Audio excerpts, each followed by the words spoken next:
नमस्कार साथियों, स्वागत है आप सभी का हमारे अपने YouTube चैनल पढ़ाई अड्डा पे।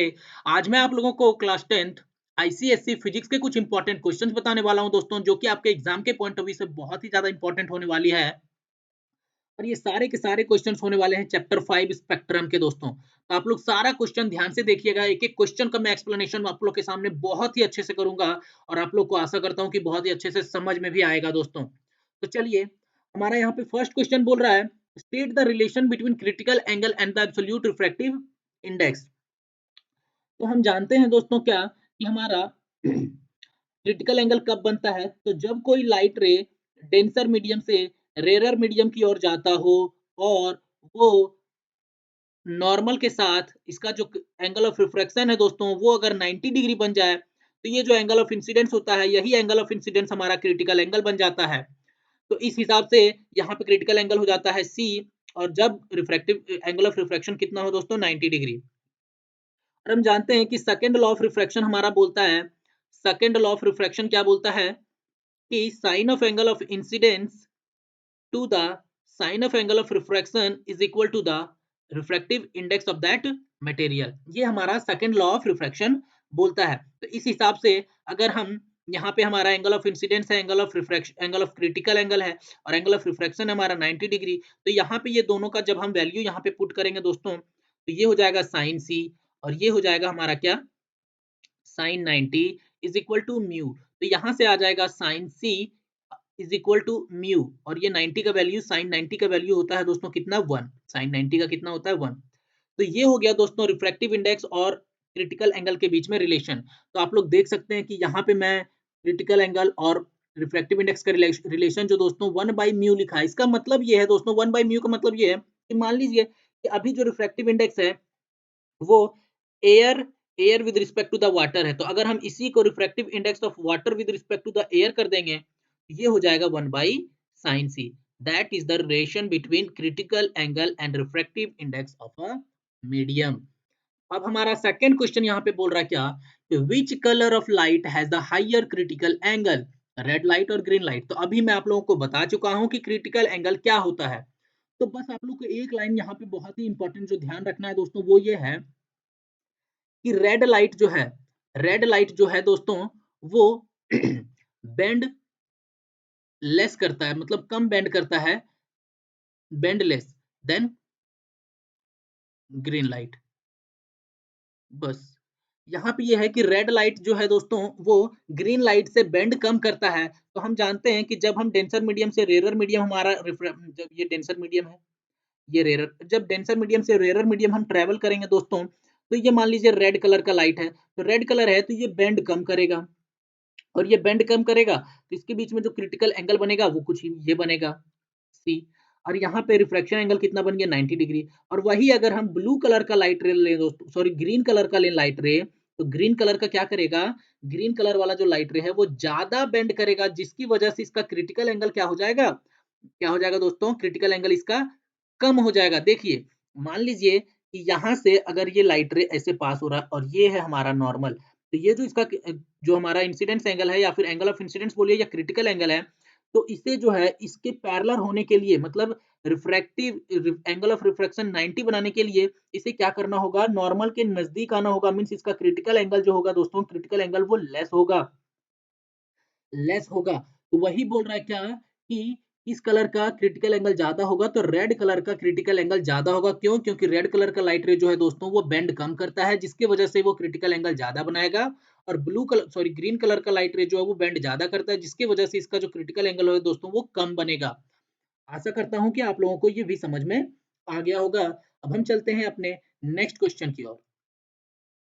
तो चलिए अब हम देखते हैं कि क्वेश्चन नंबर 2 हमारा क्या बोल रहा है दोस्तों, डिफाइन स्कैटरिंग। स्कैटरिंग क्या होता है? तो हम जानते हैं दोस्तों कि हमारा सन से जब लाइट रे जमीन पे आता है, अर्थ सरफेस पे आता है, अर्थ पे आता है, तो अर्थ के एटमॉस्फेयर में बहुत सारे डस्ट पार्टिकल्स होते हैं, जिसकी वजह से ये लाइट रे आता है। और इस डस्ट पार्टिकल की वजह से क्या होता है कि ये लाइट रे स्कैटर कर जाता है, हर डायरेक्शन में स्कैटर कर जाता है। और इसी देखिए दोस्तों, तो वही क्या होता है, scattering is the process of absorption and the re-emission of light energy by the dust particles and air molecules present in the atmosphere।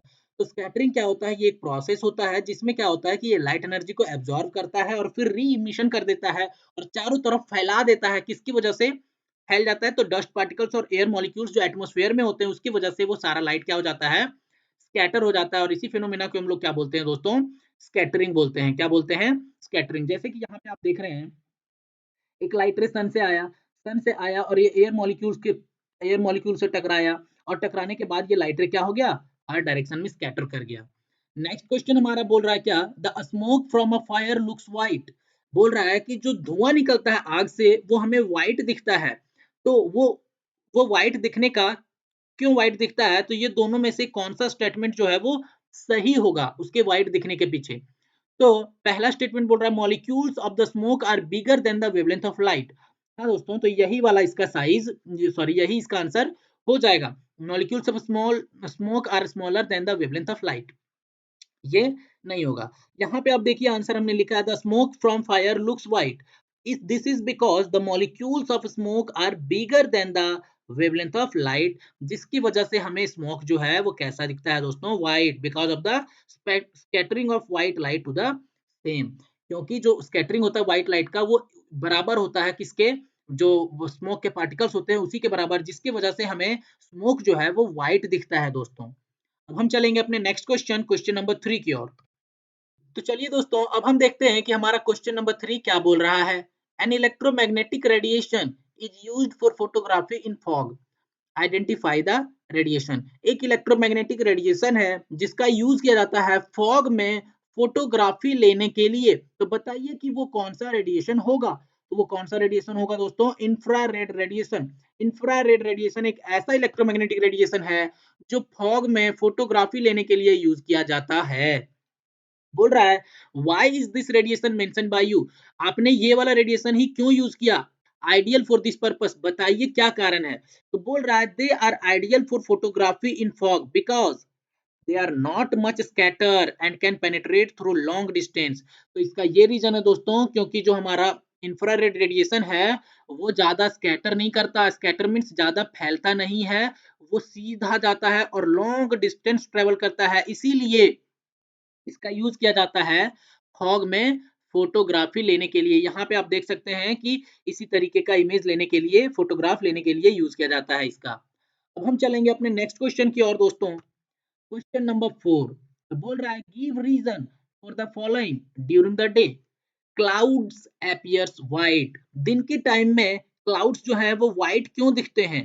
तो हम जानते हैं दोस्तों कि clouds are dust particles and water molecules suspended in the atmosphere near the earth of size bigger than the wavelength of visible light। क्या बोल रहा है कि क्लाउड जो है, क्लाउड में क्या होता है, डस्ट पार्टिकल्स होते हैं, वाटर मॉलिक्यूल्स होते हैं, उसमें सस्पेंडेड होते हैं, उसमें मिले हुए होते हैं इन द एटमोस्फेयर और near the earth of the size, near the earth.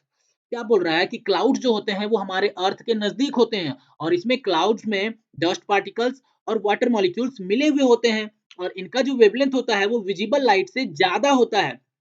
Water molecules और डस्ट पार्टिकल का जो वेवलेंथ होता है विजिबल लाइट से ज्यादा होता है, जिसकी वजह से लाइट रे जो आता है दोस्तों और इस पे पड़ता है तो वो क्या हो जाता है, स्कैटर कर जाता है। क्या कर जाता है, स्कैटर कर जाता है, जिसकी वजह से क्या होता है कि हमें दूर से देखने पे क्लाउड जो है वो कैसा दिखता है दोस्तों, व्हाइट दिखता है। तो यहाँ पे आप देख सकते हैं ये है उसका डायग्राम।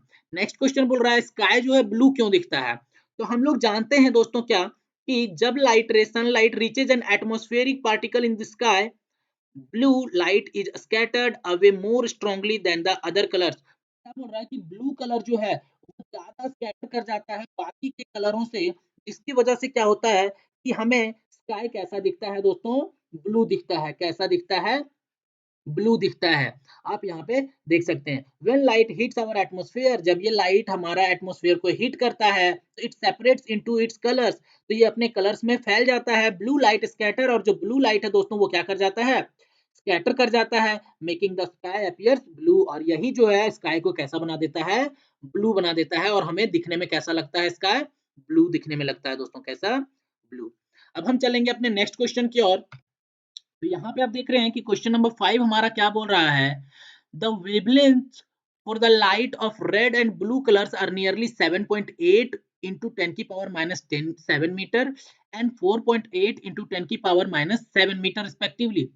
तो बोल रहा है दो वेवलेंथ्स हैं, एक रेड कलर का लाइट का और ब्लू कलर का लाइट का। बोल रहा है कि विच colour has the greater speed in vacuum.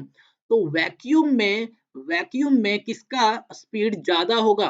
तो आप लोग को बता देते हैं दोस्तों, वैक्यूम में सारे कलर्स के लाइट का स्पीड जो होता है वो सेम होता है, कोई कलर्स का लाइट जो है वो डिफरेंट नहीं होता है वैक्यूम में।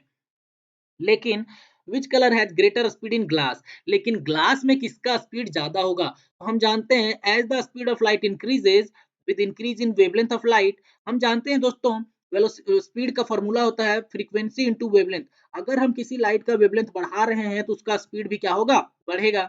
हम जानते हैं कि रेड कलर का लाइट जो है उसका वेवलेंथ ज्यादा होता है, तो ऑब्वियस बात है कि उसका स्पीड भी क्या होगा दोस्तों? ज्यादा होगा। तो इस हिसाब से आंसर आप लोग को पता चल गया होगा कि रेड कलर का वेवलेंथ ज्यादा है, जिसकी वजह से उसका स्पीड भी क्या होगा? ज्यादा होगा। यहाँ पे कुछ सारे कलर्स के लाइट का मैं वेवलेंथ और फ्रीक्वेंसी दे दिया हूँ दोस्तों, ये आप लोग के लिए इंपॉर्टेंट हो सकता है, तो आप लोग इसको देख लीजिएगा और याद कर लीजिएगा। तो आज का सेशन खत्म होता है दोस्तों। अगर आप लोग को ये वीडियो पसंद आया तो जरूर अपने दोस्तों को शेयर कीजिएगा और ये वीडियो को लाइक कीजिएगा दोस्तों। और अगर किसी भी तरीके का कोई भी डाउट हो तो आप कमेंट बॉक्स में कमेंट भी कीजिएगा। और मैं इस क्लास का पूरा पीडीएफ जो है दोस्तों इस टेलीग्राम चैनल पे डाल दूंगा। तो आप लोग टेलीग्राम में सर्च करके इस चैनल को ज्वाइन कर लीजिएगा ताकि आप लोगों को ये पीडीएफ मिल जाए।